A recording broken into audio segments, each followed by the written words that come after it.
आध्यात्मिक सम्राट, प्राणधन, प्रातः स्मरणीय, पूज्यपाद, संत शिरोमणि श्री परमहंस दयाल श्री स्वामी अद्वैतानंद जी महाराज परिव्राजकाचार्य की जय।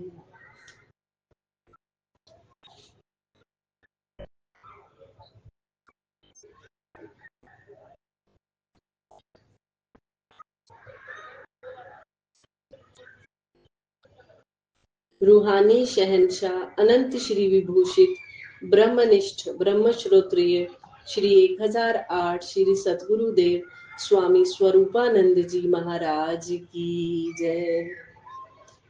सभी गुरुमुख 13 बार गुरु शब्द का जाप करें।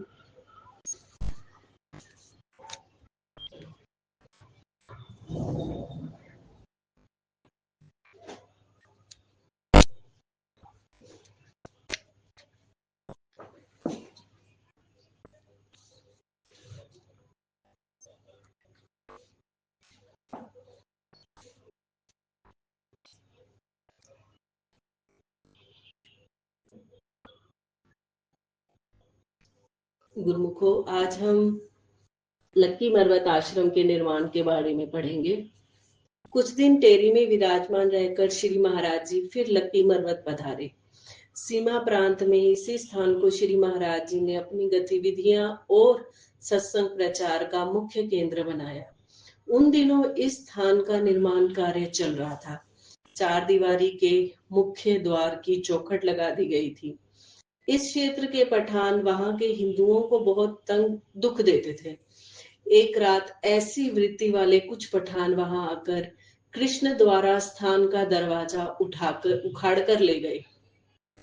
दूसरे दिन सुबह जब कुछ भक्तों ने यह दृश्य देखा तो श्री महाराज जी के चरण कमलों में जाकर प्रार्थना की। श्री महाराज जी हंसकर बोले, अभी अभी वहां एक दूसरा दरवाजा लगवाओ और उन लोगों को जो दरवाजा ले गए हैं बिल्कुल कुछ मत कहो। श्री महाराज जी दया निधान थे। उनके दिल में सर्व प्राणी मात्र के लिए करुणा भाव था। वैर विरोध और ईर्ष्या द्वेष से महापुरुष कोई सरोकार नहीं रखते। महापुरुष इन विकारों से ऊपर उठे होते हैं। उनके दिल में सभी जीवों के लिए समता भाव होता है। श्री महाराज जी की आज्ञा अनुसार दूसरे दिन वहां नया दरवाजा लगवाया गया। इस घटना के कुछ दिन बाद उन पठानों ने कहीं और डाका डाला। उनमें से कुछ बंदी बना लिए गए और कुछ डाकू भाग गए। जो लोग भागे थे उन्होंने ही कृष्ण द्वारा का दरवाजा उखाड़ा था। उन पर मुकदमा चला और जहां जहां उन्होंने चोरी की थी वह सब माल बरामद किया जाने लगा। जो चीजें रह गई उनके बदले में उनके घर के दरवाजे तक नीलाम करवाए गए।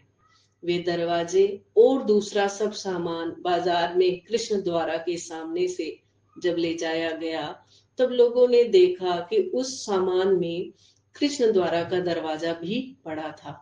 जो इस रहस्य से परिचित थे वे कहने लगे, एक दरवाजे ने और दरवाजों को भी वहां ना छोड़ा।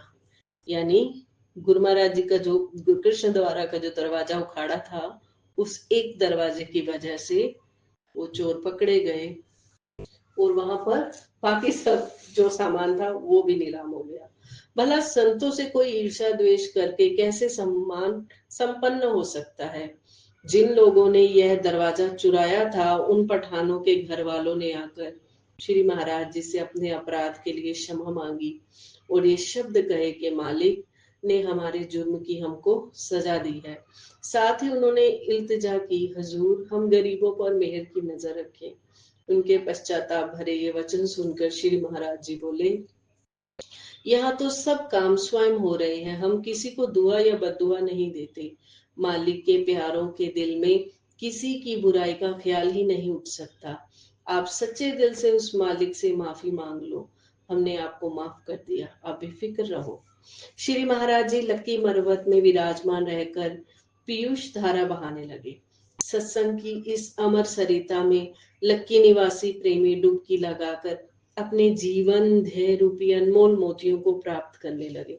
श्री महाराज जी के वहां विराजमान रहने से लक्की का कृष्ण द्वारा एक महान तीर्थ स्थल बन गया। दूर दूर के क्षेत्रों में प्रेमी जन आकर अपने प्रेम और श्रद्धा की भेंट इष्ट चरणों में अर्पण करने लगे। गुरुमुखो कृष्ण द्वारा यानी गुरु महाराज जी का आश्रम। यह दृश्य बिल्कुल वैसा ही था जैसे किसी शमः के चारों ओर परवाने मंडराकर अपनी जीवन आहुति देते हैं। प्रेमियों के निवास के लिए तो पहले ही कृष्ण द्वारा में निर्माण कार्य शुरू हो चुका था। अब वहां जल की आवश्यकता प्रतीत होने लगी, क्योंकि हजारों की संख्या में जिज्ञासु भक्त आकर सत्संग लाभ उठाते थे। जल की समस्या को सुलझाने के लिए कुछ भक्त जनों ने श्री चरणों में प्रार्थना करके यह सेवा अपने जिम्मे ले ली। यह आज्ञा देकर श्री महाराज जी उन दिनों डेरा इस्माइल खां के सत्संग में चले गए, क्योंकि कई बार वहां के प्रेमी आकर प्रार्थना करते रहते थे, जाको राखे साइया। जब श्री महाराज जी वहां गए तो पीछे कुआं खोदने का काम शुरू हो गया। यह सारा क्षेत्र बालू से अटा पड़ा था, इसलिए पानी बहुत दूर होने के कारण पहले कई दिन खुदाई होती रही। फिर निश्चित गहराई आने पर एक लकड़ी का गोल दायरा, जिसे चक कहा जाता है, डाला गया। फिर कोठी का निर्माण होने लगा। जब कोठी की ऊंचाई कुछ ज्यादा हो गई तो चारों ओर रेत गिरने लगी। जब रात को गिरी हुई रेत दिन को निकालते तो फिर रात को वहां हालत वही हो जाती। तात्पर्य यह है कि कोठी के चारों ओर बहुत चौड़ाई हो गई। एक दिन एक विलक्षण घटना हुई। एक मुसलमान नाई जो वहां मजदूरी करता था, उसकी रेत निकालने की बारी आ गई। रेत की टोकरी भरकर जब वह ऊपर आ रहा था तो अचानक उसी ओर की रेत की दीवार गिर पड़ी और वह मजदूर नीचे दब गया। अब जरा वहां की हालात पर विचार कीजिए। सैकड़ों मन रेत उसके ऊपर गिर पड़ी। यह दुर्घटना देखकर बाकी सब मजदूर यह चिल्लाते हुए भाग गए कि खून हो गया, खून हो गया। उनके मन में यह डर समाया था कि कहीं यह इल्जाम हमारे ऊपर ना आ जाए। उस मजदूर के परिवार वाले अर्थात माता पिता इत्यादि सब आकर रोने लगे। और भी बहुत से लोग वहां इकट्ठे हो गए। वे लोग जल्दी से ऊपर से रेत हटाने लगे, परंतु उन सब के मन में यह विश्वास हो चुका था वह मजदूर जरूर नीचे दबकर मर गया होगा। अब उसकी लाश ही मिलेगी। उन अज्ञानियों ने यह ना सोचा कि यह सेवा किस पवित्र दरबार की है। साधारण बुद्धि जीव भला इस गहन रहस्य को क्या समझे। मजदूरी और सेवा में बहुत फर्क होता है। मजदूरी केवल पेट भरने के लिए की जाती है और उसका कोई लक्ष्य नहीं होता, परंतु सेवा में शारीरिक भरण पोषण तो होता ही है, परंतु उसके परिणाम स्वरूप स्थान भेद के कारण अनंत गुना फल मिलता है। निस्वार्थ भाव से की गई सेवा कभी बेकार नहीं जाती, वह एक दिन अवश्य रंग लाती है। महापुरुषों ने इस अमर सत्य को दोहराया है कि निष्काम भाव से की गई सेवा का परिणाम सदा सुखद ही होता है। वे भोले प्रेमी भला इस राज को क्या जाने। संतों का वचन है, जाको राखे साइया मार सके ना कोई, बाल ना बांका कर सके जो जग बैरी होए। वे लोग बहुत देर तक रेत हटाते रहे। जब कोठी के अंदर से भी रेत हटाई गई तो यह देखकर कि वह मजदूर बड़े आराम से सिर नीचे किए हुए बैठा है, उनके आश्चर्य का कोई ठिकाना ना रहा। उसने तुरंत आवाज दी, डर की कोई बात नहीं है, मैं बड़े आराम से हूँ। अब सब प्रभु की अद्भुत लीला देखिए कि वह मजदूर गिरा तो कोठी के बाहर था, परंतु निकला अंदर से, और उसे चोट लगनी तो दूर, आंख में मिट्टी तक ना पड़ी। जब उन लोगों ने उस मजदूर से पूछा कि भाई तुम्हें चोट तो नहीं आई, मजदूर बोला, हम मुसलमान लोग यह समझते थे कि हिंदू फकीरों में कोई ताकत नहीं होती, लेकिन आज मैंने अपनी आंखों से यह साफ देख लिया कि यह फकीर तो पूर्ण शक्ति वाले हैं। मुझको ऐसा महसूस होता था कि मैं बंद कोठी में बैठा हूँ, मानो किसी अज्ञात हाथों ने मुझे फूल के समान उठाकर कोठी के अंदर रख दिया। जब सब लोगों ने यह चमत्कार देखा तो वे खुशी के मारे फूले न समाये। सब लोग श्री महाराज जी का पावन यश गान गाने लगे। प्रबंधक सेवादारों ने इसी खुशी में प्रसाद भी बांटा। दूसरे दिन उस मजदूर और उसके पिता और कई दूसरे लोग कहने लगे कि आप वहां काम करने मत जाना, क्योंकि कुआं बहुत खतरनाक हालत में पहुंच चुका है। ऐसी हालत में हम तुम्हें वहां काम करने के लिए नहीं जाने देंगे। उनकी यह बातें सुनकर वह मजदूर बोला, यदि मुझको खुदा भी आकर इस सेवा से रोके तो मैं नहीं रुक सकता। मुझको जिसने हाथ देकर बचाया है, मैं उनके दरबार की सेवा बिना कुछ लिए ही करूंगा। मैं ये सेवा नहीं छोड़ सकता। यह शब्द कहकर वह मजदूर फिर काम करने लगा। कुछ दिन बाद उस कोने की कोठी एक तरफ से टेढ़ी होने से खतरा और भी बढ़ गया। कई मजदूर काम छोड़कर चले गए।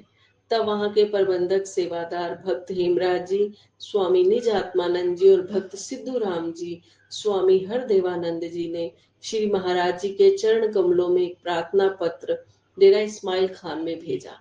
पत्र पाकर श्री महाराज जी ने यह आज्ञा लिखवाई, आप लोग अपना काम नियम पूर्वक करते चलो, सब काम ठीक हो जाएगा। श्री महाराज जी के आदेशानुसार प्रबंधकों ने कारीगरों को बुलवाकर फिर काम करने के लिए मजबूर किया। कुछ दिन काम करने के बाद वे लोग यह देखकर हैरान रह गए कि कोठी का टेढ़ापन स्वयं ही ठीक हो गया। नीचे से पानी इतना अधिक निकला कि उस सारे क्षेत्र में किसी और कुएं में इतना पानी ना निकला था। इस क्षेत्र में कुआं लगवाना भी एक कठिन समस्या थी। जब इस कुएं को लगवाने का विचार हुआ तो उस समय सत्संग में कई प्रेमियों ने इसके लिए धन की सेवा लिखवाई थी। भक्त सिद्धू राम जी धनवान थे और वे श्री महाराज जी की सेवा भी सच्चे दिल से किया करते थे। उन्होंने 1,000 रुपए सेवा लिखवाई और साथ ही कहा कि और भी जो खर्च आएगा मैं दूंगा। पहले कई व्यक्तियों का विचार था कि कुएं पर खर्च कम आएगा, परंतु गड्ढा काफी चौड़ा हो जाने से काम बढ़ गया। रेत भी काफी गिरी और पानी भी बहुत दूर था, इसलिए कुएं पर लगभग 3,500 रुपए खर्च हो गए। श्री महाराज जी ने अपनी मौजन वश सब लक्की वालों से, जिसमें कई अभी सेवक और उपदेशी भी ना हुए थे, कुएं के निर्माण कार्य के लिए सेवा लेने की आज्ञा दी। श्री महाराज जी ने यह शब्द लिखवाए, चाहे कोई एक पैसा भी श्रद्धा और प्रेम भाव से दे तो उसे ले लिया करो। इससे सबका प्रेम बढ़ेगा और वे इस स्थान पर आने के लिए अपना हक समझेंगे। यह स्वाभाविक है कि जहाँ पैसा जाता है वहां दिल जाता है। माया और मन का घनिष्ठ संबंध है। हम सब में आत्मीयता उत्पन्न करना चाहते हैं। महापुरुषों के लिए अपने और पराये का कोई भेद नहीं होता। उनमें एक ऐसी आकर्षण शक्ति होती है जिसके द्वारा भावुक प्रेमी स्वयं ही खिंचे चले आते हैं। श्री महाराज जी की आज्ञा का पालन करते हुए प्रबंधकों ने लक्की मरवत के सब प्रेमियों से बिना भेदभाव के सेवा ली। वहां कुआं लगने से उन लोगों को भी काफी आराम हो गया। पहले उन्हें लगभग 1 मील दूर से पानी लाना पड़ता था। अब वे अपनी आवश्यकता अनुसार इस कुएं से जल लेने लगे। बोलो श्री सदगुरुदेव महाराज की जय। हे मेरे श्री गुरु महाराज जी, आप जी की सेवा कार्य करते, आपके पवित्र ग्रंथ का पाठ पढ़ते सुनते अनेक गलतियां हुई होंगी। प्रभु अपनी बच्चे समझकर गलतियों को क्षमा करते रहना। बोले श्री सदगुरुदेव महाराज की, बोले श्री परमहंस दयाल जी महाराज की जय। बोलो जयकारा, बोल मेरे श्री गुरु महाराज की